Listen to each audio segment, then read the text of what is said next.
Doing a throw for the end zone. Touchdown. Parker. Ripped off. By Xavier Howard. Tagovailoa trying to take up for it. Fires to the end zone. Touchdown.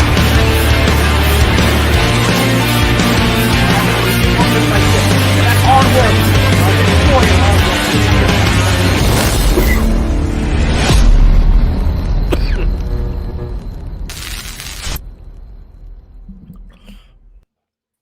What's good, Fin Nation? What's good? It's your boy Reason. We got a special one today. I am joined by Kevin Dern of Dolphins Talk. Kevin, welcome to the show. Appreciate you so much for taking some time out of your New Year's Day to come on here and basically do your thing and educate my subscriber base. Appreciate you, my dude. Yeah, man. Thanks for having me on. It's good to be doing some Dolphins talk today, and excited for the show. And guys, you'll be able to find Kevin's info linked below very soon. I actually forgot to add it, but I will be adding it while we're having our discussion. So his Twitter will be linked below. Whether you're watching this now, look for it in the next few minutes. If you're watching this later, it'll be linked by the time you see this. Kevin, can you just give everyone here just a quick background on what you do in terms of bringing Dolphins news to the fans? Yeah, so actually started writing for Dolphins Talk this past summer. Had been covering them for Locked On Dolphins with Travis Wingfield when he was the host there. And then Travis and I actually had a podcast back in 2016, 2017 as part of the Welcome to Perfectville website. And, I just kind of do my own stuff on Twitter as well. So really been into it since 2016 and, hopefully having some more projects coming along this year. So excited for what 2021 brings. Awesome, man. I can't wait. And guys, if you remember a couple of days ago, I brought up that whole QBA, QBB comparison when I told all of you guys that Kevin was going to be coming on the show. And we're going to talk about that because that's the man who created the comparison. I know a lot of you were kind of like losing your minds over that in the comments. So we'll pick his brain about that. We'll pick his brain about the draft. We'll pick his brain about the Buffalo Bills and the Miami Dolphins. But let's start with, I know everyone, this is a pro Tua channel. I mean, it was built off the foundation of Tua Tagovailoa. I came from another platform that the person who led it was very anti-Tua in terms of I would hear nonsense like, they're going to draft a kid and he's going to break his hip, walk onto the platform. I'm like, whoa. This is, first of all, a kid, and this is a very special talent. I ain't going to sit here for that slander. Started this, and here we are so many months later. But that's just the little story of a wider, bigger story. But let's get your thoughts on Tua Tagovailoa. I know you watched the All-22. I know you've been watching him specifically like everyone. I know you watch, obviously, everyone else, but everyone's had their eyes locked on him. That's the first one we all run to when we watch the All-22, good or bad game. What have you seen so far from Tua Tagovailoa this season? Yeah, so I was actually thinking about that the other night when you first asked me to be on the show and kind of made a running list in my head. And I would say, I guess number one, he's been very accurate with the football. Like, he doesn't make mistakes. I think I saw yesterday that he has the lowest interception rate in the entire NFL among those who have qualified. His TD to interception ratio is better than Fitzpatrick's, also better than Justin Herbert's and Joe Burrow's for what that's worth. So he's not gonna cost you the game. I would say his footwork within the pocket is very impressive to me, and even his mobility. Like, I don't remember him taking off that way at Alabama the way he did, say, in like the Arizona game when he hit a couple of those big scrambles to bring them back. His release and his ability to quickly read the defense. Like, if you watch it when they do the RPOs, if you watch it when they go 4 and 5 wide, he gets the ball out quick, and he's able to kind of solve the defense. Like, okay, here's my advantage. I'm going right here. Or here's, where I can look off a disadvantage and go back this side. He gets the ball out very quick, and he makes really good decisions. And even then, I think he's pushed the ball downfield pretty well. It's just we haven't had many completions off of it. There was the throw to Gesicki in the Rams game where I forget who the DB was, but he made a tremendous play to break that one up. We had the play to Jakeem Grant against Cincinnati where he dropped it. He had the other one against, I believe, Kansas City. And then I remember Denver, the very first play of the game. That's really the only deep ball I can think of that Tua hasn't hit. Like he didn't put enough air under that one to let Jakeem go out and get it. So I've been pretty impressed with him. Where I think he needs to get better is, not eating as many sacks in the pocket, I can touch on that in the QBA, QBB thing, because I'm sure that was probably one of the numbers that people had, comments or questions about. And then too, I think, some of the circumstances are him, being in this play action stuff, turning his back to the defense. I don't know. And I saw Chris Kaufman on Twitter raise this point a couple days ago. I don't know that that's more conducive to him. Like, I know it gets you some easy throws, some half field reads, a lot of these sail concepts, flood concepts, they work and they get you easy routes, but that's not what Tua Tagovailoa was great at Alabama. I don't think it's what he's best at now. So I think we're in sort of this weird thing where Shane Gailey's kind of having had to figure out on the fly what Tua's good at, what the receivers are good at, what the offensive line can actually pass protect for. And it's sort of been sorting itself out as we've gone on to it. And they're 6-2 in the games he started. So it hasn't been as bad. His volume stats aren't as great as Herbert's, but I think there's little things that you can look at each week that Tua does that you can look at and say, okay, if we get better weapons, if we get some better protection, he's going to be the better quarterback in the long run. So that's my stance on Tua through 8 games of him having started. Mm-hmm. Are you I got 2 questions for you, because I know you've watched the college stuff. First of all, Josh Valencia, $2 donation, says, because I've been trolling people, but half trolling, half kind of like, make it happen. And I know you've probably seen the meme, the Steve Sarkisian offensive coordinator meme I've got going around the internet right now. But it says Steve Sarkisian to Miami. I wanted to ask you 2 things, because I know you've watched one, because I used to watch Tua's plays like 4 or 5, like individual plays 4 or 5 times, because I used to just get in awe of the footwork. I used to just sit there and watch this guy climb a pocket. I was like, that's one of the most beautiful things I've ever seen on a collegiate football field. Have you noticed that? Yes, I agree with you in the Arizona game. He's using athleticism. Are you getting a sense to the that he's starting to kind of bail a little bit now, because he's also not trusting protection? I mean, let's be honest with ourselves. The interior is a mess. Okay, it's been a constant rotation. Jesse Davis, he's best suited as a tackle. Okay, so he's got problems with pulling. We won't get into that. Kinley's looked way better on the left side in terms of he's helped Jackson even look better in the run game. Jackson's been a disaster since he came back with that foot injury. He looks like the guy on tape in USC that I was afraid of. Guys are coming across his face. It started with Bradley Chubb, and it's no problem now. He's just getting owned. I still think Hunt's a guard. You know what I mean? I don't think he has the feet, in open space. Even when he gets out of kick slide, he can't handle guys with bend or that can convert power to speed, because he just doesn't have the feet. And then, I think Eric Flowers I'm sorry, I'm going to say it, overpaid, $10.5 million. I cringed when I saw the number. I still cringe when I look at the number after I watch his all 22 every week. And so it's, and then you got guys who, not only is it a patchwork, I know everyone wants to say it's a patchwork receiving core, but even when it wasn't, guys weren't separating. So he doesn't know where the leak's coming. Is it coming up the middle?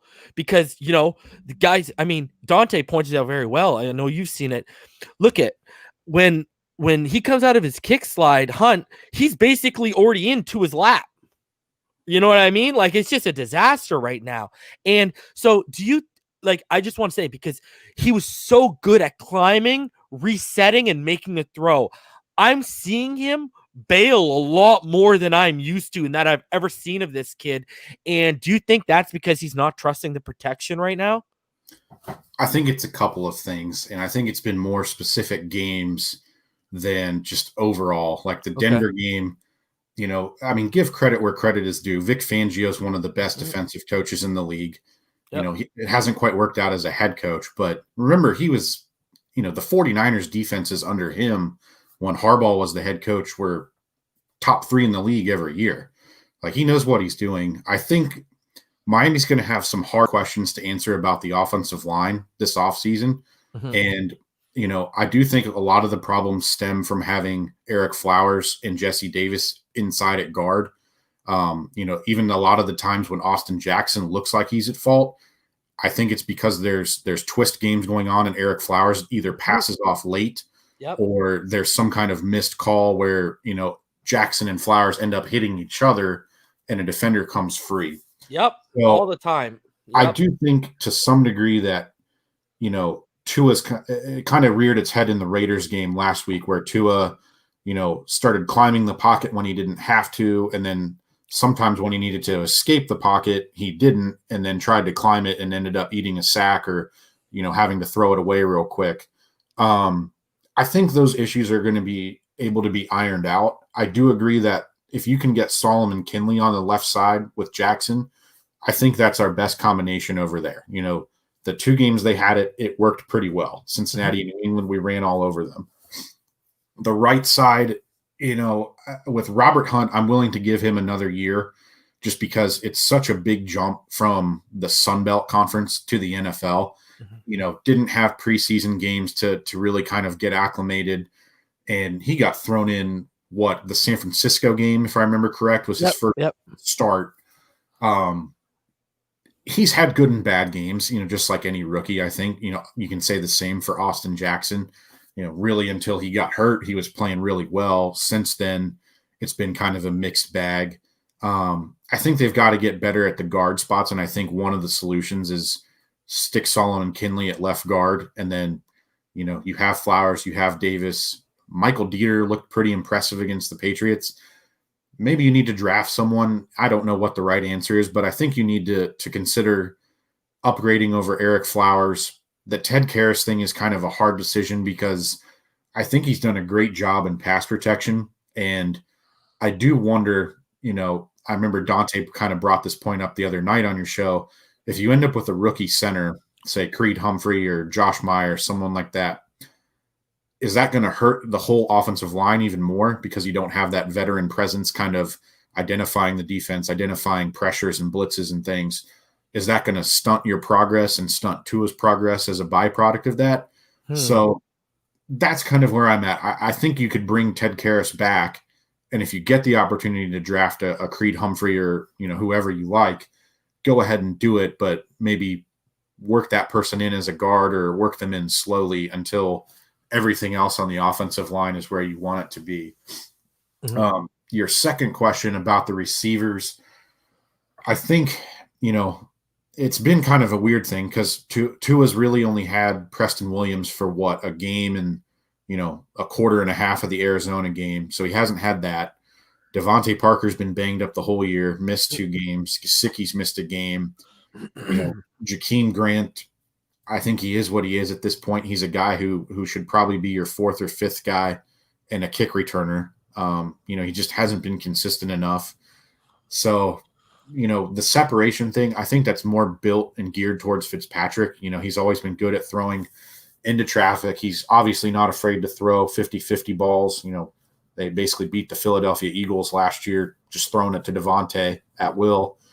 I think they definitely need to address receiver this offseason, and thankfully there's a heck of a lot of them in the draft class that I really like. So give me some names, brother. Yeah. Obviously the Alabama guys, Tua's familiar with both of them.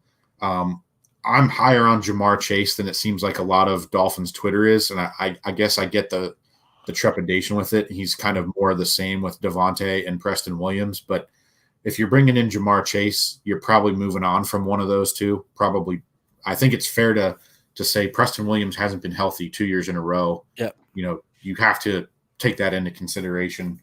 Kadarius Toney from Florida, love him. I think he'd be tremendous in the slot, and it allows you to keep Preston and Devontae out wide. Frank Darby from Arizona State, I want to watch more of, but I've heard some good things about him.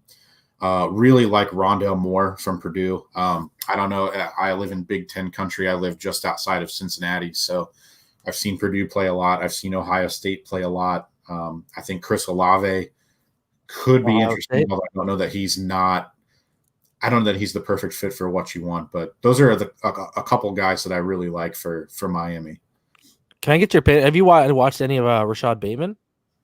I've watched 2 Minnesota games, and one of them was when they got absolutely annihilated by Michigan this year. And then the other one, I don't think he actually played in. I think he was injured. So you got to go back and watch. I got to go back and watch more of Rashad Bateman. And I'll say this, and you probably know this, Tanner Morgan was way better last year before they lost their offensive coordinator than what he was this year. So, and they lost Tyler Johnson as well. So. I do know a couple of the draft guys that I follow on Twitter are very high on Bateman. I just haven't seen him enough to form an opinion yet. I think given the guys you just said you like, a lot of them, I'm lower on Jamar Chase than some people, I guess, but I mean he's still like in my top 5. But I'm like, if I go subjective wide receiver 1, for me it's Rashad Bateman. But if I go objective for what the Dolphins need, it's Devontae Smith or Jalen Waddle, right? You know what I mean? Like, it just makes sense because of the chemistry and the things you named. And Rondell Moore. Yeah. If we go in slot guy, if that guy was 5'10", okay, it wouldn't be a question of who wide receiver was probably in this draft. That guy is ridiculous. So let's stick with the draft here before we get into the review then, because we're on it. The Miami Dolphins currently sit number 3, and I believe the Texans play the Titans this weekend. Good luck to them. So we're keeping probably 3 more than likely. I would put our odds higher than around 90% probably, because the Titans are probably not too happy about what happened last week. And they need to win. And they need to win, yeah. And winning could give them the highest seeding out of all of us, right? Out of 4 to 8, I think. I believe if they win the AFC South. So that's the fourth. Yeah, exactly. Yeah. So let me ask you this. You're sitting at 3. Okay. I'm going to give you 2 scenarios. All right. Scenario 1, and I'll give your answer. And then after your answer, we'll go to scenario 2. So scenario 1, to Lawrence and Justin Fields or Zach Wilson go at number 2. What are you doing at 3? I would say first thing, I'm hoping another team calls because they want whichever quarterback didn't go number 2. And maybe trying to maximize a trade down. Maybe you get another first this year and something in 2022. So, I would try and maximize those picks. I think as far as picking at 3, to me, it really comes down to 3 players. And I don't know that 2 of them are worth that pick. I would go, in no particular order. Penei Sewell would be one of them. I would consider Devontae Smith at number 3 and not feel too badly about it. And Micah Parsons would be the other one. For various reasons, I think the real choice becomes Penei Sewell. My issue with that is if you're taking Penei Sewell, are you playing him at left tackle or right tackle? Because if you're taking him to be a left tackle, aren't you just kind of devaluing him because he's not protecting Tua's blind side? And you basically, the team already got rid of Laramie Tunsil, who's, in my opinion, one of the top 3 best left tackles in the entire league. I put him up there with Bakhtiari and Teron Armstead from New Orleans, who I think is tremendously underrated. He's a fantastic player, neither here nor there. Mm-hmm. I think if you take Penei Sewell, you've got to play him on the right side to protect Tua's blind side to make that pick fully worth it. And then, like you said before, you could, consider kicking Hunt into guard or whatever you want to do. How sexy does that right side sound? Oh my God. Yeah. Anyways, continue. Sorry. So that'd be my thing. I think with Devontae Smith, obviously there's chemistry with Tua. He caught the touchdown in the national championship game that kind of started Tua's rise to, being the Dolphins quarterback. They're obviously familiar with each other. To me, he kind of reminds me of, and not just because of the body type, but he kind of reminds me of like Marvin Harrison with an extra gear. Mm-hmm. And if you can go out and get a Marvin Harrison, why not do it? I mean, that we don't have one right now on the Dolphins receiving core. They need pieces. I think Devontae Smith can do that. He's a great route runner. I think he's pretty fast in his own right. To me, just watching tape, he seems faster than Devontae Parker, who ran a 4.45, if I remember correctly. So I like him. Parsons, I wish he would have played this year. Obviously it's been a year since we've seen him play. I know the versatility part of it is something that, Dolphins Twitter kind of always says, we'll draw Brian Flores to you. I'm kind of wishy-washy on him. Like, if you're going to take him, I'd rather almost get an edge player and stick Kyle Van Noy back in the middle, because he did that for the Patriots quite a bit in 2018 when Flores was there. And, I really like Joseph Osai as a prospect. From Texas. Love him. Yep. Yeah. I like him. I like Kwity Paye. I like Boogie Basham as edge players. So maybe that gives you an opportunity to put Van Noy back in the middle. I don't know. But with Parsons, I think it would be a bigger learning curve just because of how he's been used at Penn State to fit into this defense. But I do think if you can make it to where you would have Parsons, Van Noy being your two linebackers on the field all the time and kind of rotating in Baker and Van Ginkel, the way they've rotated in Elandon Roberts this year and Van Ginkel, that's a pretty impressive 4-person group at linebacker. And I think you can make this defense even better next year with Parsons. I just don't know that you pull the trigger on it at 3. Yeah, I agree. So it pretty much sounds like, if for you, it kind of sounds like first of all, do you believe the Jets are going to keep Sam Darnold? Oh, man. It's actually kind of funny because one of my best friends from college is a huge Jets fan. So we're friends for 363 days out of the year. We don't speak the other two. But, man, I don't know. I think there's stuff to build on with Sam Darnold. But, like, I don't know what coach is coming in there that's going to maximize Sam Darnold. Like, I feel like you'd almost have to get Andy Reid to salvage what Sam Darnold has in him at this point. That being said, I told you I lived in Big Ten country. I've watched a lot of Justin Fields. I don't really have a college team. I guess if you had to pin one on me, it'd be Ohio State, because I've had family members go there. Okay. I'm not that impressed with Justin Fields. I think he's had some issues, especially in terms of reading the defense. If you go back and you watch the Indiana game from this year, they fooled him a lot. Now, Ohio State can just out-athlete you a lot of the time because they hate that they can. They've got a bunch of 5-stars. Props to Brian Hartline for the recruiting job he's done. He's been a madman recruiting receivers there. We saw it against Clemson last year. He got fooled through the pick to end the game. I think even a lot of times he's had plays where there's been a positive run that Justin Fields has had. There's been guys wide open down the field that he's missed. So even on positive running plays, there could have been an even bigger play if he had seen his target. So I don't know. I think with the Jets, it's going to be very interesting to see what they do. My gut right now says you have to try and move on from Sam Darnold, get what you can. Maybe a team like Denver or Atlanta, pays you. Indianapolis, Indy. Maybe one of those teams pays you for Sam Darnold, thinking they can get more out of him than, whatever new coach you bring in. I guess maybe if you get Eric Bieniemy, you maybe take a chance on it. But I think they almost have to start fresh. They've got some decent pieces on defense. They've got Mekhi Becton. I'd say start fresh, see what you can do. That's my gut feeling right now. And what's crazy is if they have a super high evaluation on one of these receivers, they need a receiver just as much as we do. So they might want to trade back. And, I'm just saying if they want to keep Darnold, but I agree with you. I think someone, I said this to Dante. I'll tell you what my thoughts are on. I basically think I look at it this way. Okay.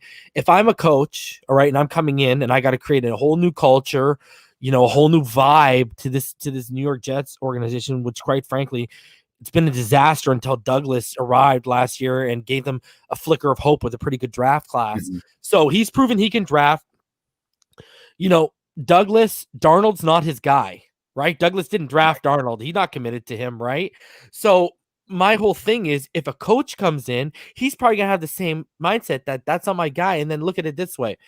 Am I going to am I going to spend my time fixing either and, okay, am I going to either waste my time fixing all the mistakes that Adam Gase hasn't fixed since USC and or has instilled since he's been the head coach? Both fall under the category of bad coaching.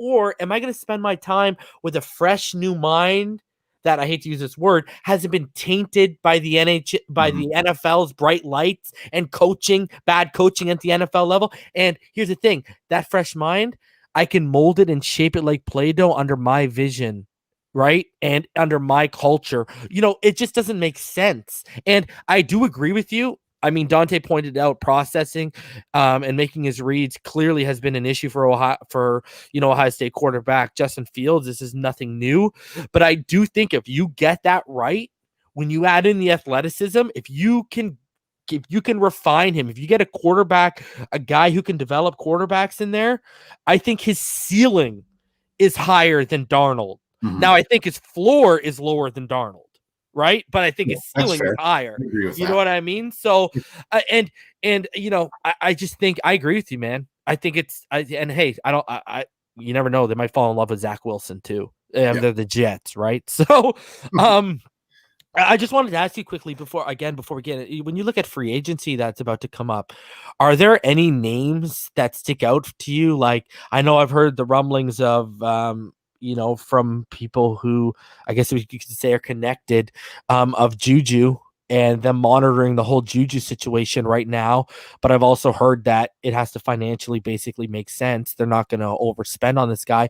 Now, a subjective favorite I really like, and again, I wouldn't financially overspend, is Aaron Jones.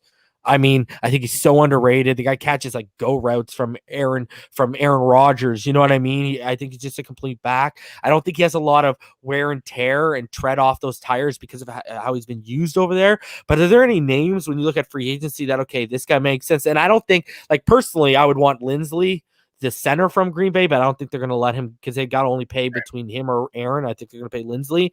So is there anyone you look at the free agent class that, you know what, spend a little, go get this guy. It'll improve our offense or finish off our defense right now? Yeah. So I'll give you one name. I've only ever seen one other person mention it as far as the defense goes, but if you're going to pay top dollar, and I think you're going to have to get this guy, I don't know that he would necessarily fit with what the Dolphins are doing right now, unless they consider him the finishing piece. But Lavonte David from Tampa Bay. Now, I know he's not typically what you had seen as a middle linebacker in a Brian Flores defense. He's not, 6'3", 250 like Hightower or Van Noy. But what he can do is he can fly sideline to sideline. And Miami likes to run a lot of these weird 3-3 bear fronts and stay in big nickel in it. Jerome Baker's gotten a lot better at doing it over the season, but I don't think he's ever going to be as good as Lavonte David. So if you're willing to pay top dollar to get Lavonte David, I think that's a Super Bowl winning caliber defense if everyone else keeps developing at the current rate. But you're going to have to pay top dollar to get him. He's only 30 years old, and he's had a fantastic season. That'd be my one guy on the defensive side that I would break the bank for. Offensively, I really like Curtis Samuel from Carolina. I know that's an Ohio State connection, so I'm not trying to be homerific here. I think he's just a very interesting player. You can use him in a number of ways. I think he is what we would all like Jakeem Grant to be, maybe just not quite as fast, but you can do different things with him. I'm pretty intrigued by Chris Godwin. I've liked him for a number of years. I think he could come in and be a really nice slot weapon, but he doesn't have that sort of dynamic factor that you want. And, I guess if you're going to shoot your shot, why not call Atlanta and see what Julio Jones costs? That's a team that's probably going to have a new coach unless they retain Raheem Morris, who has already been a coach in the NFL once, and that didn't work out so well in Tampa. Why not just see what he's good, especially if you're going to, potentially bring in Steve Sarkisian. Now, maybe Julio doesn't like that because Julio didn't catch touchdowns under Sark, but that's another story for another day. Why not see what he costs at this point of his career? Atlanta's got to be thinking, let's move in another direction. Pick up the phone and see what it costs. You've got picks, you've got money. Shoot your shot. But to me, I would say Curtis Samuel would be a guy I'd look at. As far as running backs, I don't really have an opinion on whether Aaron Jones would be a great fit for the offense or not. I think it kind of depends on what happens with Chan Gailey. Does Chan go back to retirement? Does Brian Flores fire him? Does he get another year? I think it's been pretty impressive the work that we've gotten out of Myles Gaskin and Savon Ahmed. So maybe you don't want to pay big money for a running back, but I think there's a domino that has to fall first before you look at Aaron Jones in my eyes. So yeah. Okay, so let's get in to your QBA QBB comparison quickly. Well, not quickly. Let's go over it in depth. But before we get in, and then we'll get into the preview, guys. Right after that, we'll get into the weather and all that kind of stuff. But so I brought this up, and again, guys, for those of you that haven't seen it, in the comments, just answer as best as you can. And simply, would you take QBA or would you take QBB based off what you're seeing right here, the numbers in front of you? So, Kevin, can you just go over basically QBA and QBB right now? Yeah, sure.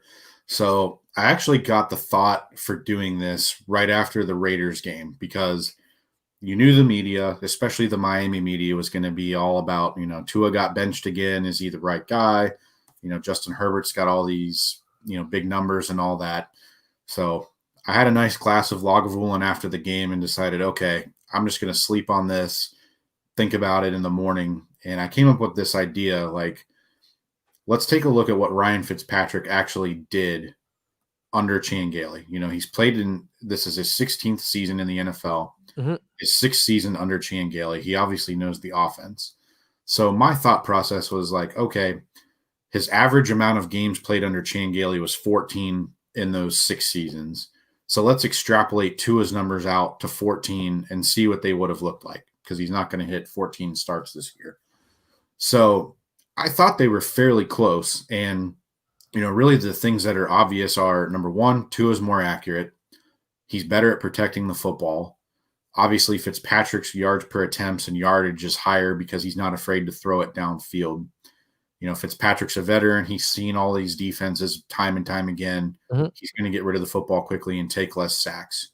And I think the sacks are probably what have people up in arms, but that's just an extrapolated total based on this year for Tua with a revolving door at offensive line. I haven't looked it up, but how many games has he had the same 5 starting offensive linemen? I think it's 2 or 3 out of 8.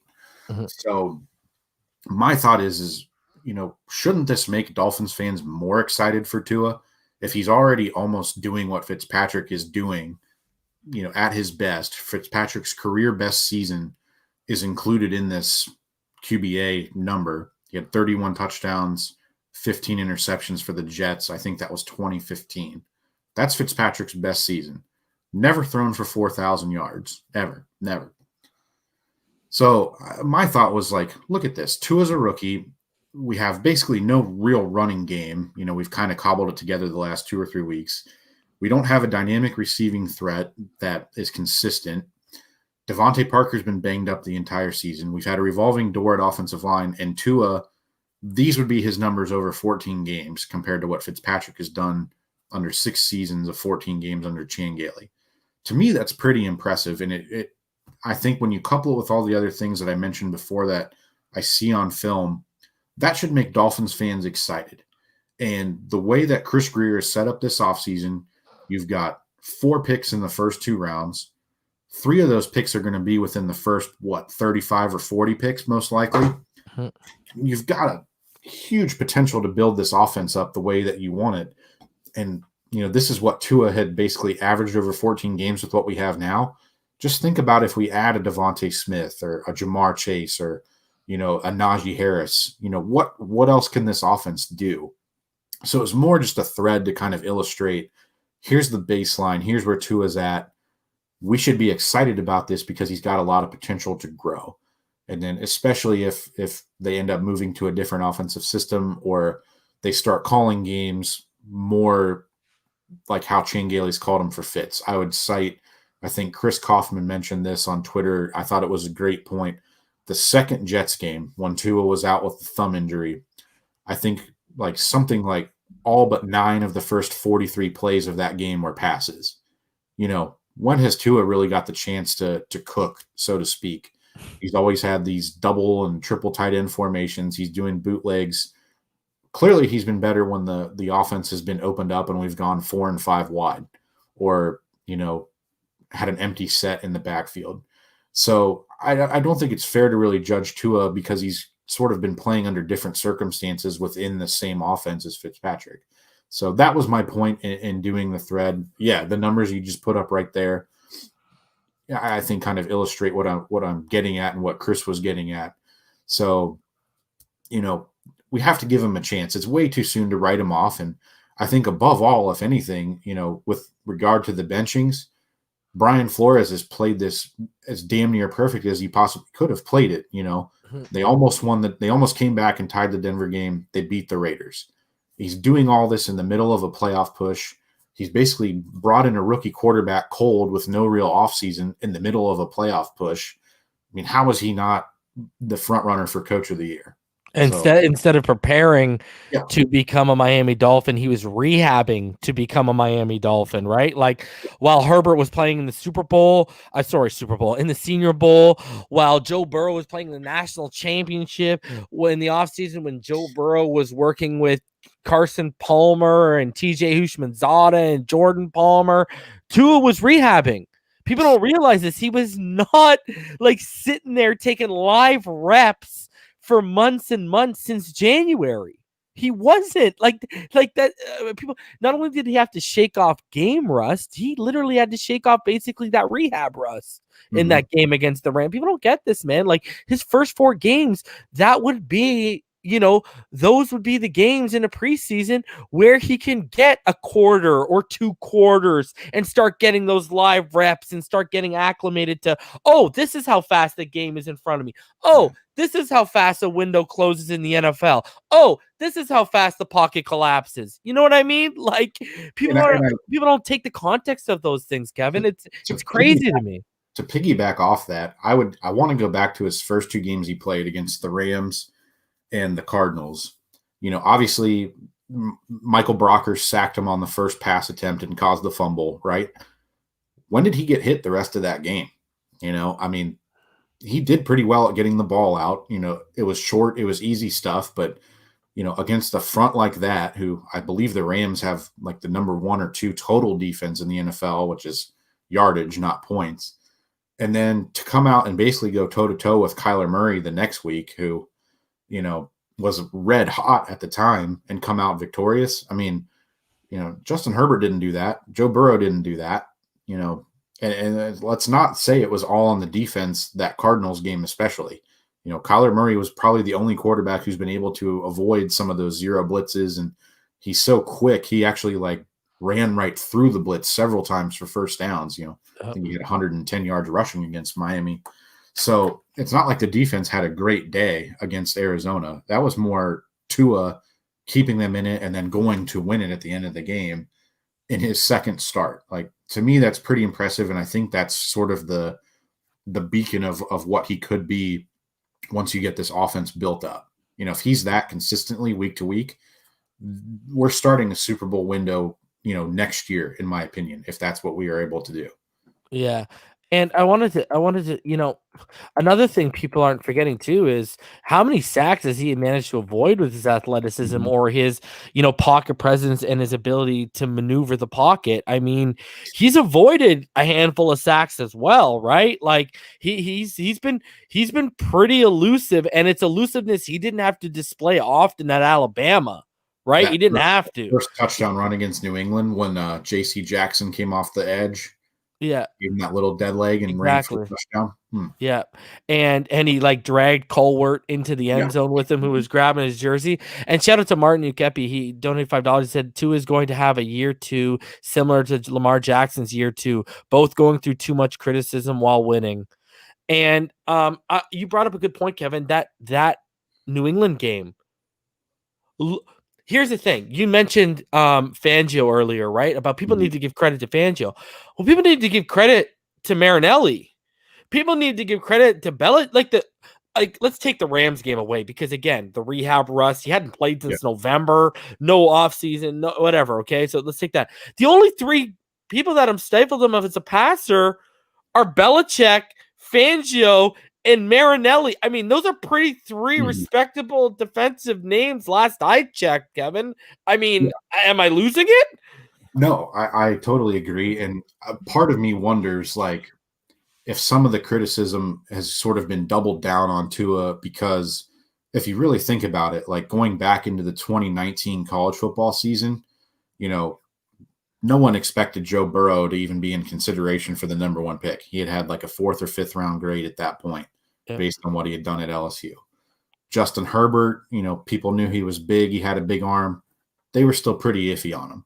Tua was the guy. And when Miami was doing the tanking and whatever you want to call it, that's why they were doing it. So I don't know if it's because the, perception of Tua being like so elite coming out, for the record, I had Andrew Luck graded quite a bit higher than Tua in my own system, but that's just me.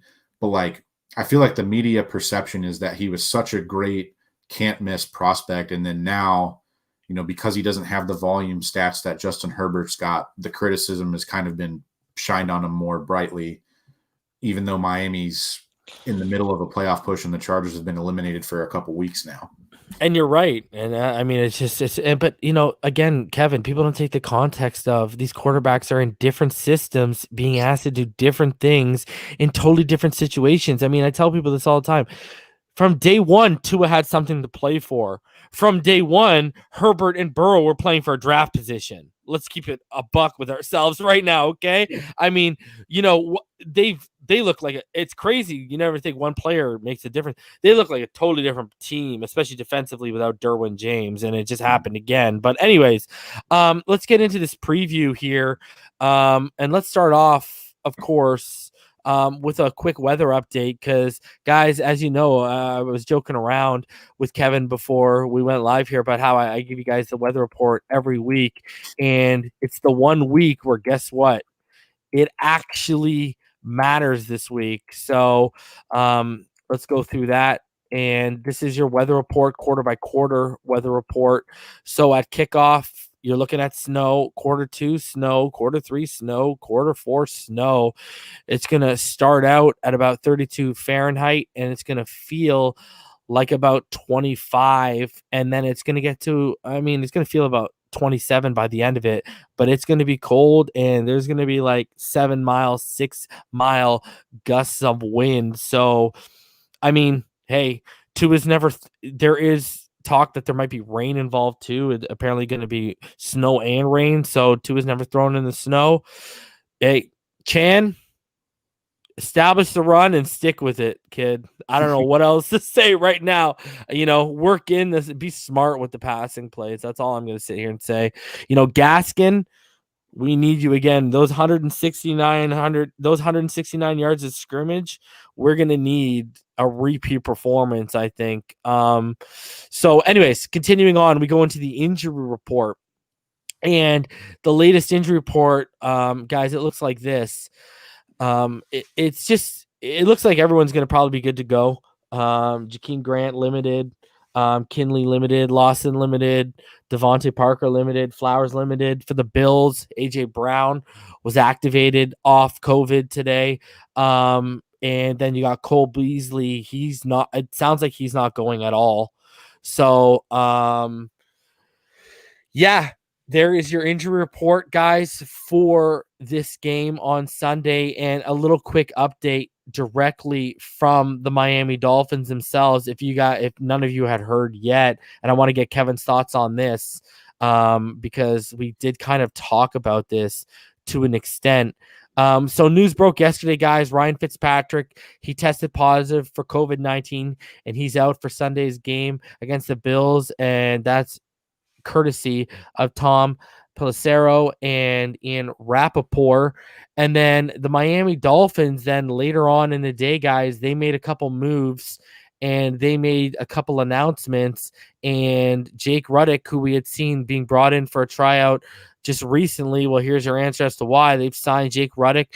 They placed Fitzpatrick on reserve COVID-19 list, placed Landon Roberts, who Man, that guy's got better ever since he got literally choke slammed against the Patriots.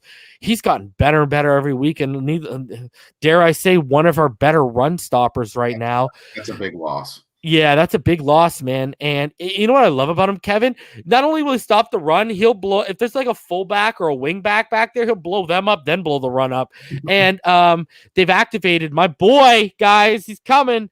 Kirk Merritt as a COVID-19 replacement for Sunday's game. And I keep going back to my boy Kirk Merritt because y'all know I love this guy. Hey, before he hit that injury list and started sitting on the sideline in training camp, if you were following along those training camp reports, those last 2 days before he got hurt, him and Tua started popping off a little bit against Needham and Byron Jones. So let's hope they got something in the tank because Merritt's got athleticism and 4.33 speed that you just can't teach, my friend. So here's hoping because we need it, Kirk. Just have sure hands and get separation, and it's a beautiful thing. I'm praying for you.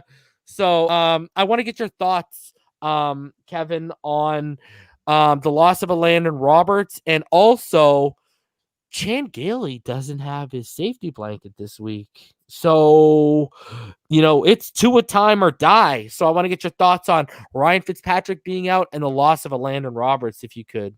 Sure. We'll tackle Landon Roberts first. Obviously, it's going to hurt the run defense. He's played a lot better since early in the season, like you said. I really thought kind of after the Seattle game, was kind of when he started a nice uptick, and he's been playing pretty well. I don't know that it hurts them a ton this week. Buffalo and Miami, if you look at their averages in terms of running, are pretty similar.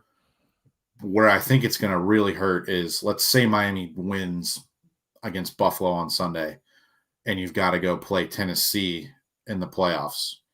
You don't have him against Derrick Henry. That's not good. Let's say you end up having to play Baltimore down the road. Not good. So I think the loss of Landon Roberts may not be felt immediately this week, but if we have to play, Tennessee or, another run-heavy team like that, we're going to feel it down the road. Okay. With Fitzpatrick, it's all on Tua. I think that's the way it should be. I guess to me, this season's already in a success. I kind of thought they would go 8-8. So in my eyes, they're playing with house money right now. If they make it, awesome. If they don't, we still won 10 games. Pretty damn impressive given everything that has gone on for the past year and a half. So I'm just here for the ride for this Sunday. Hopefully we win. But I think it is a little curious because we knew we didn't have Tua for that second Jets game in New York, and they brought up Reed Sinnett from the practice squad. Why now all of a sudden are they bringing in Jake Rudock to the active roster rather than bumping up Reed Sinnett? Is he hurt? Is he not good?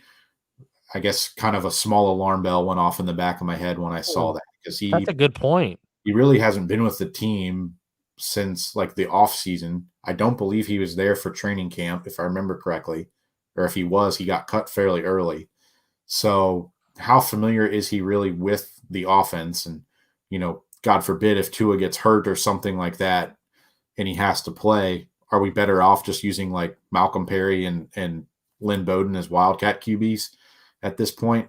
I don't know. And then the Kirk Merritt thing too, I'll touch on that. I think it's interesting because I don't think they would have brought him up unless they already knew that one of the two between Jakeem Grant and Devontae Parker wasn't going to go, because that's the seventh receiver on the roster. Yep. So I remember all the initial reports about Jakeem were that he was going to be out this week and they hoped they could get him back for the playoffs. So I kind of wonder if Kirk Merritt has been called up because they know one or both Parker and Grant aren't going to be able to go. I would hope Devontae Parker is able to suit up. This is a must-win game, obviously. And I guess if you're comparing it, I think Kirk Merritt's probably better suited for the role that Jakeem Grant plays anyway, if he's going to get some snaps. So, would you give him those snaps? Man, I remember he was elevated for the Arizona game. And I think he got 2 special team snaps. Yep, that's it. And that was it. So at this point, I think you probably roll with Lynn Bowden as a slot guy. And Isaiah Ford obviously is back. He's on the roster now. I don't know. I never really watched Kirk Merritt in college. I know he was on the Last Chance U show for at least a season. I don't know. To me, he seems kind of like a slot specialist, but all hands on deck this week. You have to win. If the coaches feel like he can help, by all means, whoever can help win this week, play him. Yeah.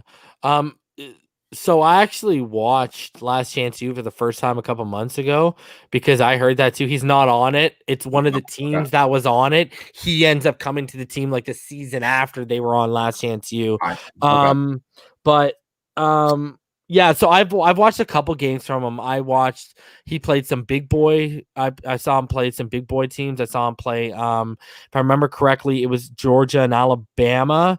And then at Arkansas State, and then I saw him play I want to say Texas State, where he went off for like 170 yards. I guess it's like a big rivalry, Arkansas State and Texas State, and he went off for a rival. Like the kid is explosive. Like I said, you can't teach 4.33 speed. So, and you can't like his vert. Like the guy has a 49-inch vert, like on record. Like, give him snaps. Just put him out there and let's see if he can run. If he can run routes and separate. Because here's the thing I wanted to ask you, Kevin, because I know you follow along with training camp. Don't you notice that by hook and by crook, by injury, by not, Tua's working with all the guys who's working with at the beginning of training camp now? Like Gaskin, I'm going to always take credit every time his name comes up. I called Gaskin knocking Balaj off this team. I didn't know he'd go to the level he's at, but I said, man, if you get what I saw on tape from his collegiate career, the kid was good. Very, very good. And then, like Mac Hollins, right? Who was he getting reps with in training camp? Tua. Lynn Bowden wasn't there. Malcolm Perry. Who put Malcolm Perry on the map on social media and in the training camp notes? Tua. Right now, Kirk Merritt. Like it's like all of Tua's weapons from training camp. Like thank God he was getting in those like third and fourth string reps because now this is what we got. Yeah, you know what I mean. So do you think it's kind of crazy how that's all fallen in place? I mean, now that you bring it up, I really hadn't thought about that, but you're right because they are sort of the guys who were working with Tua's second offense back in camp. So hopefully that translates to the games and whatever they can do to win Sunday, for sure. Maybe just me. I have a feeling that Buffalo is going to go full throttle for this one. Oh, so you don't? I was going to ask you because I'm about to bring up the keys right now. I mean, you don't think they're sitting anyone? I think unless the game gets out of hand, for whatever reason, or there's an injury, I feel like if they win, because I believe if they win this, it likely knocks Miami out, most likely. And they get the home field advantage in round 2. So they've got something to play for still, but, who knows? Kept it very close to the vest. So maybe that does mean they're going to, call off the dogs, or maybe they play a quarter and exit stage left or whatever. But I know your heart sunk a little like mine did when you saw Mason Rudolph was starting for the Steelers this week. Because that was our best chance for a team to lose, right? Is the Steelers. Yeah. Maybe Minka comes through with a couple pick sixes or something, but I don't know. I think Hail Marys, baby. I think Miami's got to win it to get in it. Yeah. Yeah. You got to earn it. Mm-hmm. So let's start off with the keys, and then we'll get into the matchup to watch, and then we'll go over our predictions for the game, brother. And we'll go over the playoff scenarios for everyone to see. So the offensive keys to the victory. So number 1, establish the run on what should be a snowy, wet day. I have some situational play calling gripes with Gailey. Like last week, it's 2nd and 1, and we don't convert because I just don't like the run calls. He's like there's just no innovation. We'll get into that here in the third key, but I think, I see things like earlier in the season when Howard was here, Kevin, like Breda or Gaston, we get the hot hand going to halftime, then Jordan Howard starting the third quarter getting the feeds, and then he gets stuffed, and then now because the defense know what's coming, you got to throw a screen to Howard to keep them honest that, oh, we might pass to him, they're not just going to run the ball to him, and that gets blown up. So like there's just no consistency, but when we do establish it, it's a beautiful thing. And I don't know how you feel about this, Kevin, but I've been consistent with this. One of the prerequisites for making, because as a coach, especially as an offensive coordinator, you are supposed to put a quarterback, let alone a rookie quarterback, in the best chance to succeed. So sticking with key one here, establishing the run with a rookie quarterback, I mean, should be a bread and butter for his success, should it not, Kevin? I completely agree, and I was just looking this up. So, I know people have issues with Miami's run defense. Mm-hmm. It hasn't been great most of the year. We've had some decent games, especially lately, but Buffalo's run defense is actually worse in allowing more total yards per game, and they have a worse yards per carry allowed average than Miami, which, I didn't think was possible because Miami was giving up 5 yards a clip for a point there. So I think if you're going to win, shorten the game, keep Buffalo off the field. I rewatched our game from week 2. The third quarter, I think Buffalo only had 8 offensive snaps, and Miami made up a 10-point difference and took the lead going into the fourth quarter because of that. So if you can shorten the game, especially if Buffalo does go all out and plays everybody, keep Josh Allen off the field as much as you can. So I agree. You've got to be able to set up the run. It's kind of been Miami's calling card, I guess, really since the Bengals game. They've been doing pretty well with it. Yeah. And you made a really good point there. My second key here is the line needs to hold up in pass pro and run block sets. Win in the trenches. Games are won in the trenches. And you make that good point about I guess I think they're 20th against the rush right now. The Buffalo Bills, they allow 122.9 yards per game. But I mean, also hold up in pass pro, I think, is key here too, because I mean, let's give this kid time. I agree with what you said earlier, but I still don't. We're going to get into in the third key. But even, if he runs, we love the bootleg, the play action. Dante said wipe the play action totally out. Especially with the play action, guys can't be sitting in his lap as soon as he turns his head, right? And so when I look at, winning in the trenches against a team like this, who, let's be honest, they, Kinley in week 1, I mean, you saw it. He literally tossed Ed Oliver like a rag doll, right? Like, we need that hunger. Like, I haven't seen one thing I was worried about Austin Jackson who's coming out. I didn't see a mean streak in his game. Like, I saw it in Hunt. You know what I mean? I saw that mean when he gets to the second level, he wants to blow someone up. I really think that everyone needs on that line needs to have that mean streak, because this is, especially based off of what you are implying, that you think this is going to be a dog-eat-dog game where they're going to say, hey, we can gain second seed and knock out a division rival. Let's rev it up. The only way you're going to beat them is you're going to have to be the bigger dog in the fight. And I think that's the key fight, is in the trenches. Yeah, I agree. And I was just looking this up too, because, especially in terms of the offensive line, Buffalo's got a decent amount of sacks. They're at 37, which I think is 3 behind what Miami has. But if you actually look at their roster, the leading sack getter is actually A.J. Klein, a linebacker, with 5. And they've got, it looks like almost 15 different players have at least 1 sack or more. So they do blitz a lot. They have some pretty impressive blitzes.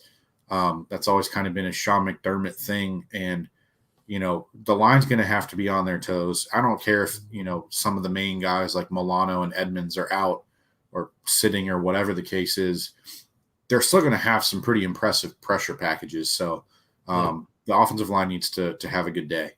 And you're right, man, because, I mean, the Dolphins, they blitz at the 3rd highest rate in the league right now, just over 41%. I think it's 41.2%. And the Bills, they're the 7th highest blitzing rate. They blitz around 39%. It's 38.8%. But here's the key thing. The Bills and their blitz tactics, I mean, they only allow opposing quarterbacks to complete just 55% of their passes. That's the third lowest success rate in the league right now. Miami, they allow about a 58% completion rate against the blitz. That's the seventh lowest in the NFL. But so you were on to something with the blitz there, and here's another thing, that safety blanket of Ryan Fitzpatrick means even more here, because guess what? Ryan Fitzpatrick is actually the league's most effective quarterback this season in terms of completion percentage against the blitz. He's completing 62% of his passes against the blitz this year. So, it's gonna be interesting to see how this offensive line holds up, because I know you liked Karras, but it seems to be a running theme. These guys can't pick up stunts. And they can't. And, you were onto something earlier. One thing I was identifying earlier in this season, Flowers was literally running his arcing. I don't know. This guy thinks he's a tackle. He starts arcing his man out wide like he's a tackle right into Jackson's leg. And it caused Jackson to disengage his block, because he's like, what's going on here? And another thing I noticed, what you pointed out, got to be better at passing off combo blocks. Like, Kinley was one of the better ones at the beginning of the season before he started battling the foot injury and now this knee injury. And, him and Davis were actually one of the best combos in terms of passing them off to each other. You could tell the communication was really good there, but that's not a good thing if Jesse Davis and a rookie are your best guys at it, right? Yeah, it'd be a nice boost if we got Kinley back for this week. I hope Miami's willing to play him over one of the two between Flowers and Davis. Do you think politics would because, hey, when everything was healthy, Kevin, and Hunt had got a couple reps, Hunt was the one who went back to the Pine. Do you think politics of the $10.5 million contract could leave? Because I think Eric Flowers is okay. Okay. Do you think he is? Do you think the politics of the contract are going to make him stay there at least for the rest of this season? No, because I think it was the Bengals game when all six of them were finally healthy and they benched Jesse Davis. And because Kinley to that point had only played at right guard. So yeah. I think Brian Flowers and the coaching staff will play whoever gives them the best chance to win. Okay. I think personally you need to play Kinley at left guard, but I agree with you. I agree with that. But I think he needs to play at one of the guard spots if he's able to go. Can I ask you something, brother? Because clearly Davis is so much better as a tackle. I mean, you even got a couple really good. You actually got like a really good game from him at left tackle this season when they slot him over there one time too. So why haven't they just tried Hunt at guard? Like, because Davis is clearly a much better tackle than he is a guard. Like I just don't understand. Just see what you have there, because are they afraid of falling in love and seeing, okay, you know what? We've got a Pro Bowl guard right now, but okay, what do we do, a tackle? Like, I don't understand what the issue is. I think just from what I've heard and what I know, I think they feel like Robert Hunt is their right tackle of the future, and they want him to develop and grow there to protect Tua. Just going off of some things that I've heard and seen on Twitter and stuff. I think he's been pretty good for the most part, given the jump that he's had to make. Obviously, some technique things that you can iron out there. But I think they want to get him as many reps at right tackle as possible. And, in reality, is Jesse Davis who you really want to have protecting, your top 5 pick investment? Probably not, all things considered. And to be fair, Miami has lucked out. We've missed a lot of good pass rushers that have come off that side against teams that we've played. We never saw Joey Bosa. We never saw Von Miller. Both of them rush off that side. So, I think there's still time to develop Hunt. I think you have to kind of roll with them unless you get a better option like a Nate Sewell or, whatever right tackle you come up with, or if Ryan Ramczyk ever hits free agency, I'd call him in a heartbeat. But, I think that's their stance on Hunt, and I think for right now that's what they're going to roll with. Okay. I just want to see what him and Kinley could do in the run game on this interior, because I know it would be disgusting. I can imagine. If you want to watch some offensive line porn, Brian Baldinger did a breakdown of Kinley and Hunt from the 49ers game, Yeah. And it's pretty impressive what those two did in that game. Yeah, I had a Kinley film analysis and I had reps from them in that. Yeah, it was ridiculous. Yeah. But see, Hunt only had to deal with Eric Armstead, who was just testing him with power. It's when he started facing a guy like Marcus Golden, who could convert the power to the speed and had that bend and that athleticism around the edge. It wasn't a good situation. That's my issue right now. Okay, so number 3 key, innovation on offense, third downs, situationally, haven't been a fan.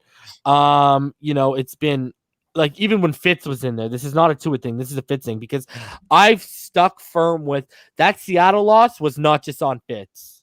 That Seattle loss, like in terms of not converting in the red zone or not converting on the other side of the field, Chan Gailey wasn't dialing up great. Like this guy was giving him deep routes on third down instead of throwing them to the sticks. Like just the situational play calling needs to be better.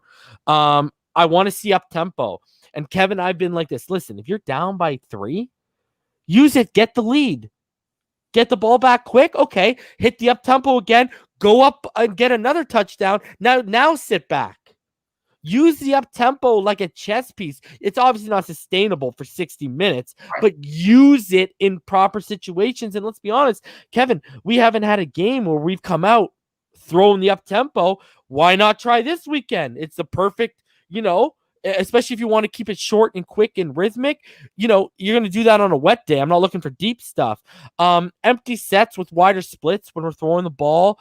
I'm talking about the looks that, it was clear, Tua was getting a mishmash of everything where when Fitz came in by situational or not, and I don't think it's situational. I've just looked at the play calling all this year.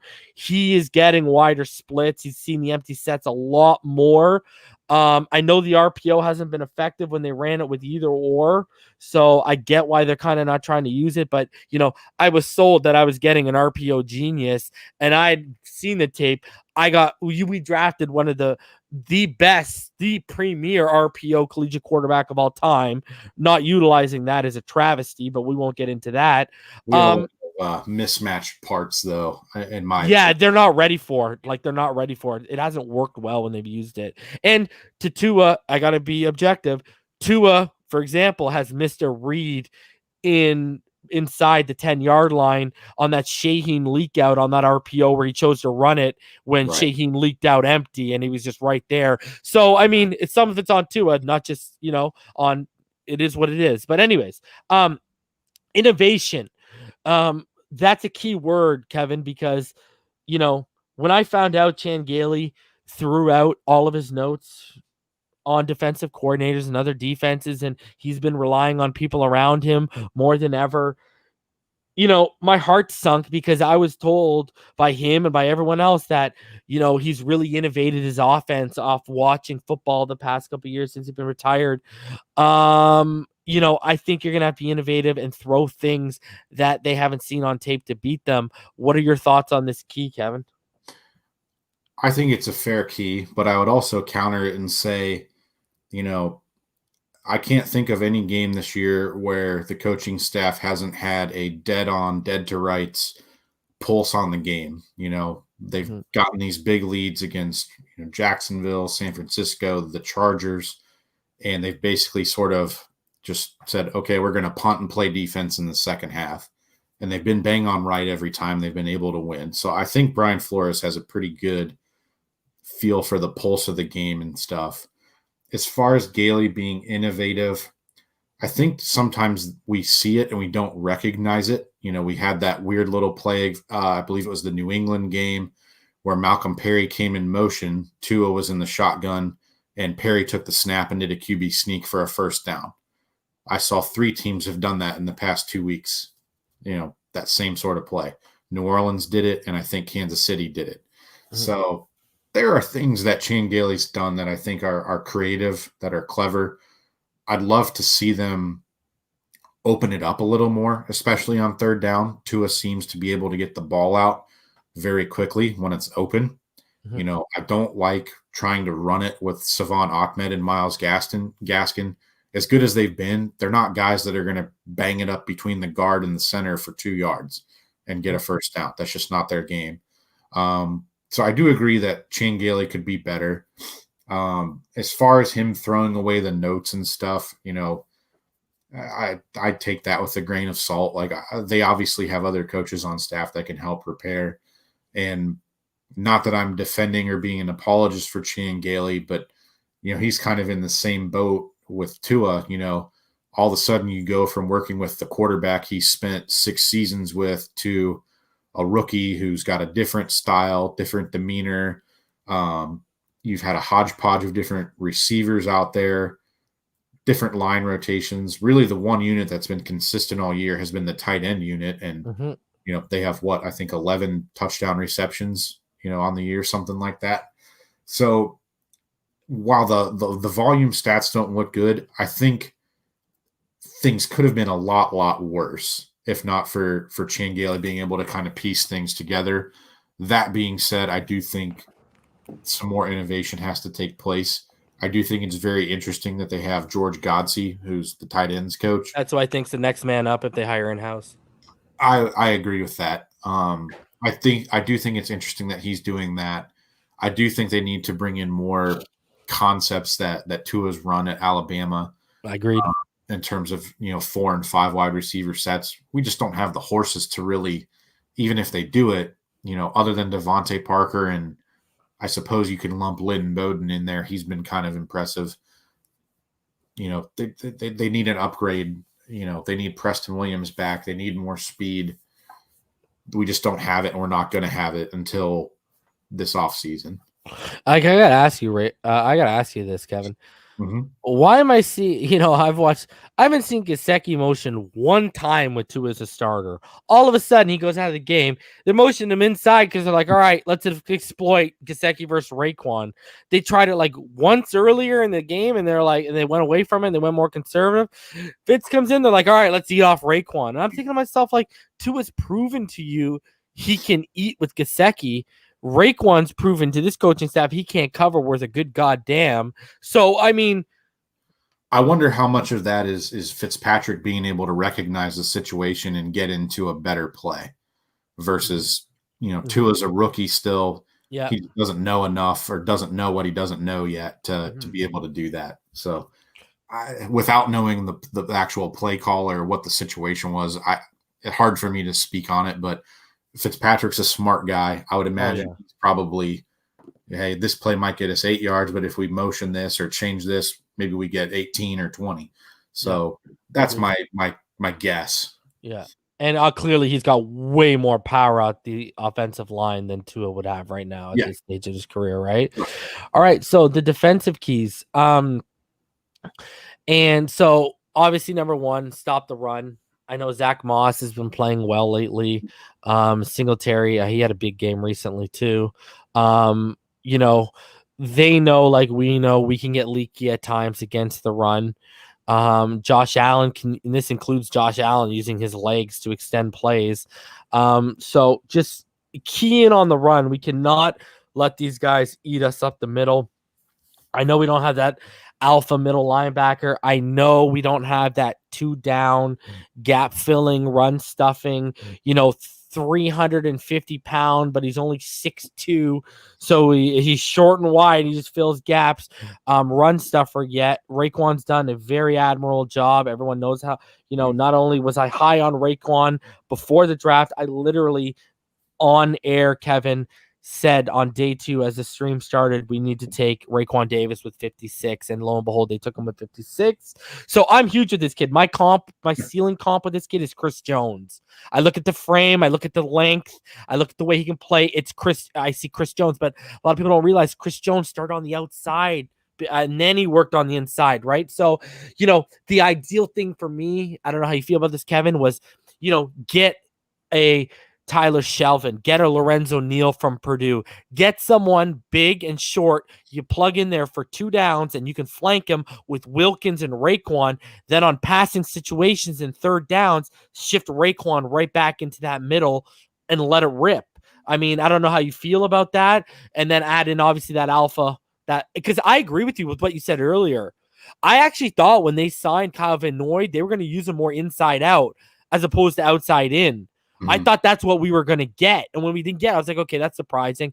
So until we get that alpha middle linebacker, that can stuff that run, that can help on that second level. I think you hit the nail on the head right there. I think there's another evolution of this defense that's going to come. Mm-hmm.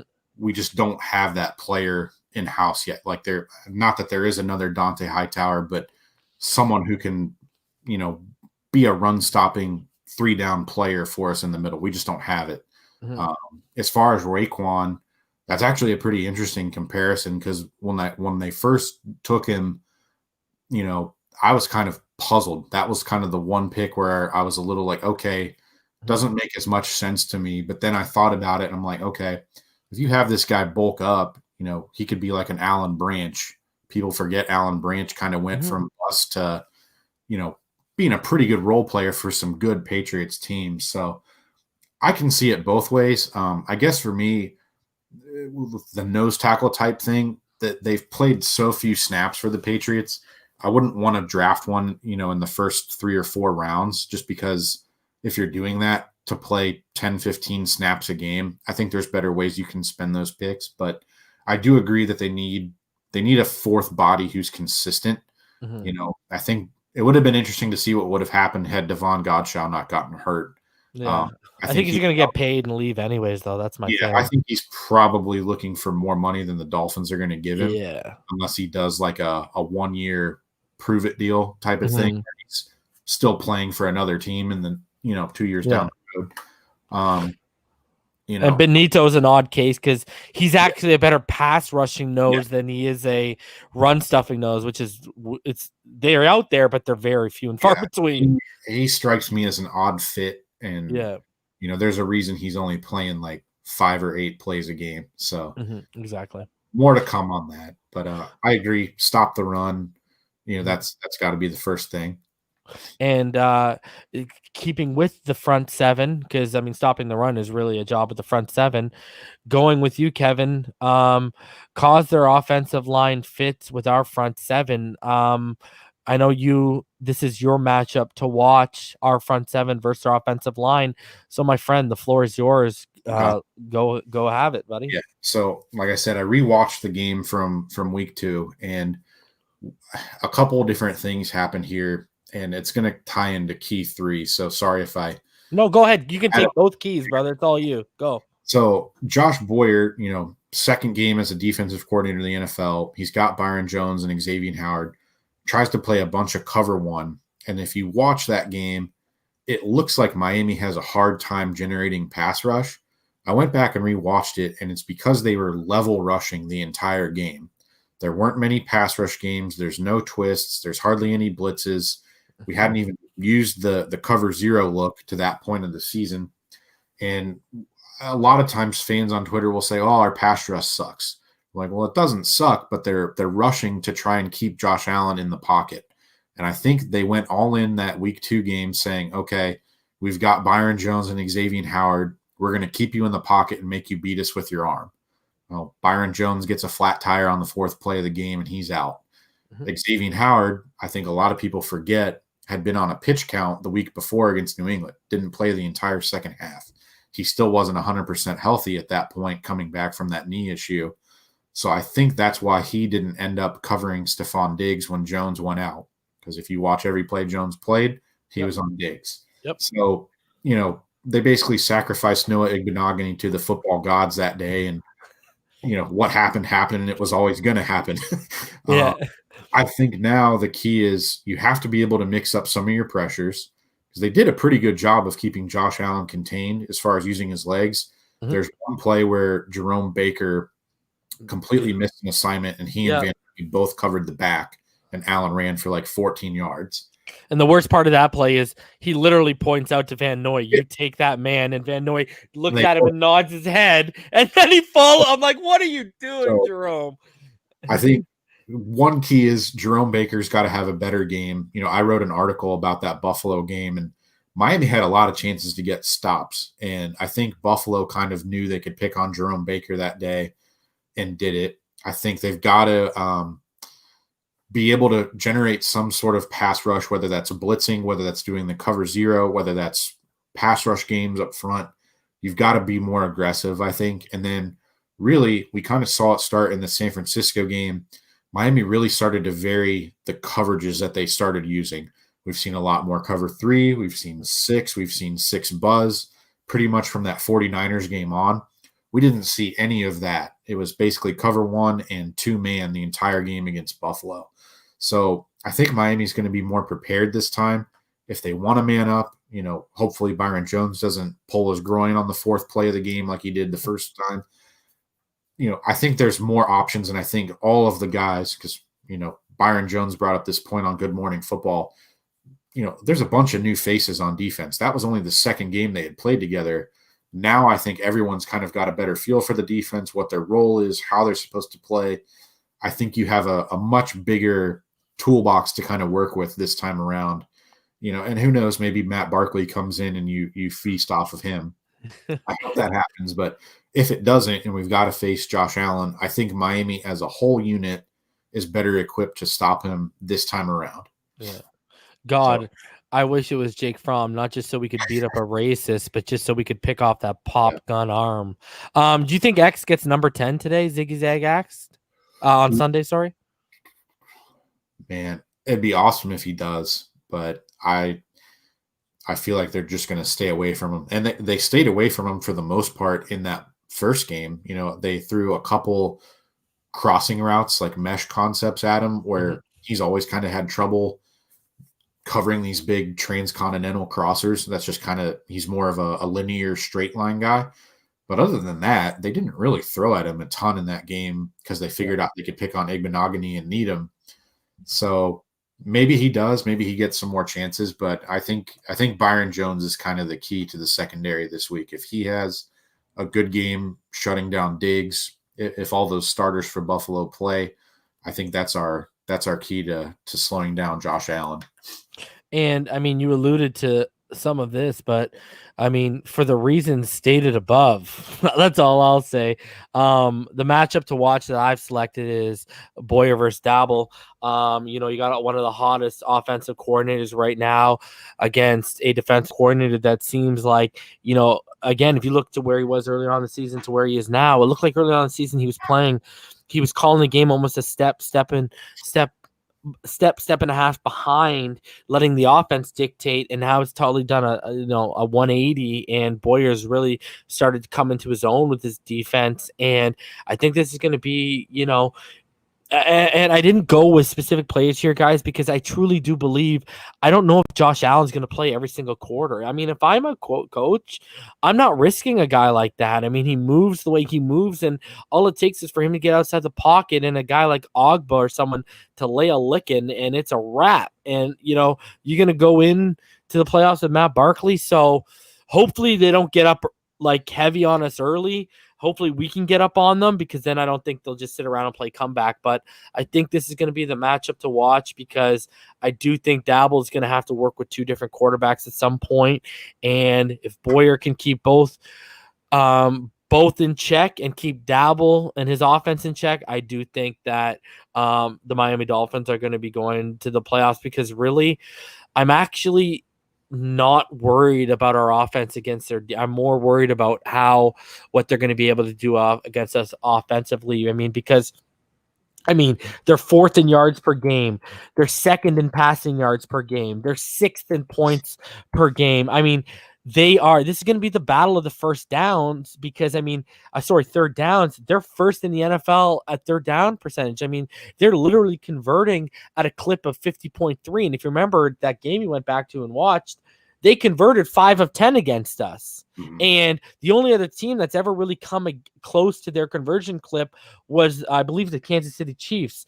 But we're the number 1 defense in terms of stopping teams on third down, because we have a 30.7 third down percentage right now. So, it's going to be a big time battle in terms of I think, I've done it a couple times already.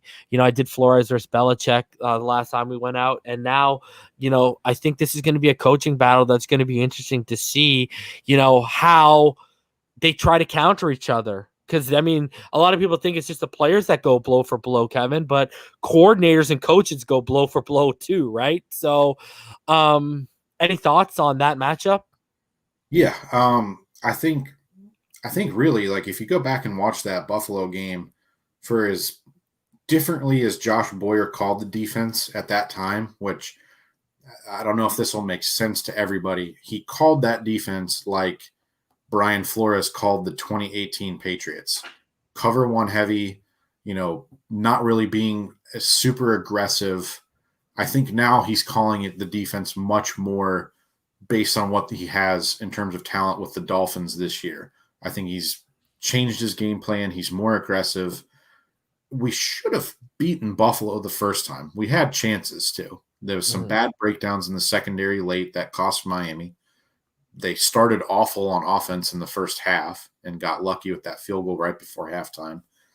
Even the Kansas City game, 9 of the points the Chiefs scored didn't come while the defense was on the field. We had the safety and the punt return.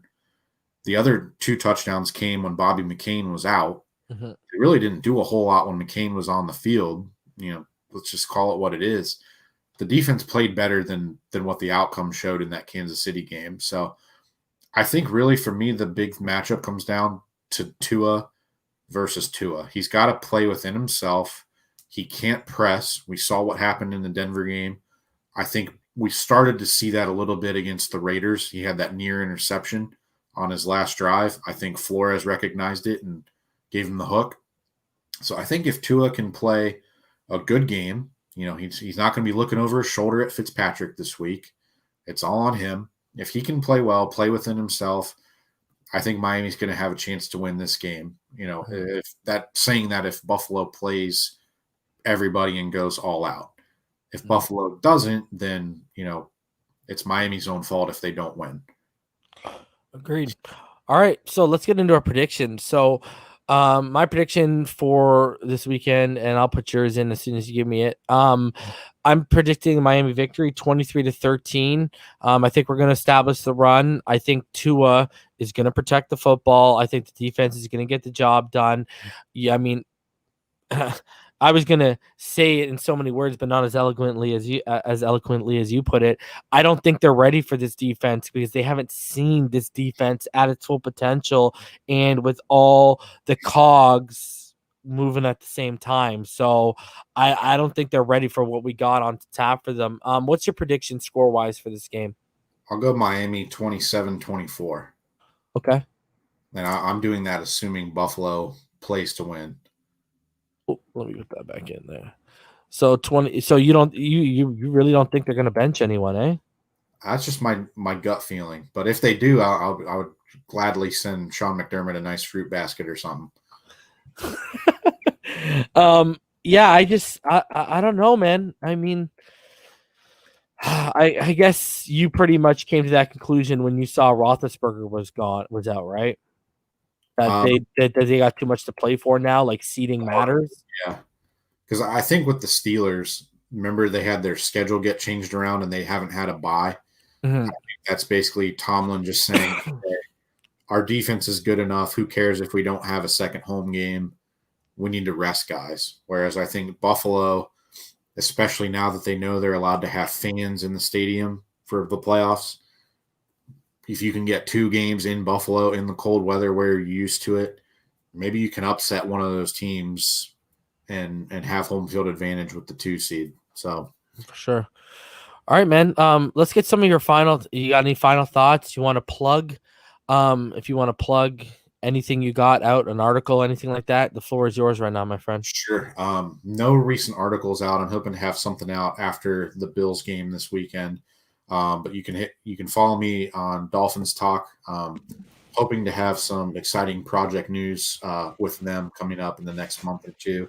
And then you can find me on Twitter at KevinMD4. Awesome. And guys, as usual, there's 190 of you in the room right now. Smash that like button, subscribe if you haven't. If you'd like to donate to the channel, paypal.me/Finside. You can also donate through the super chat as some of you guys were doing.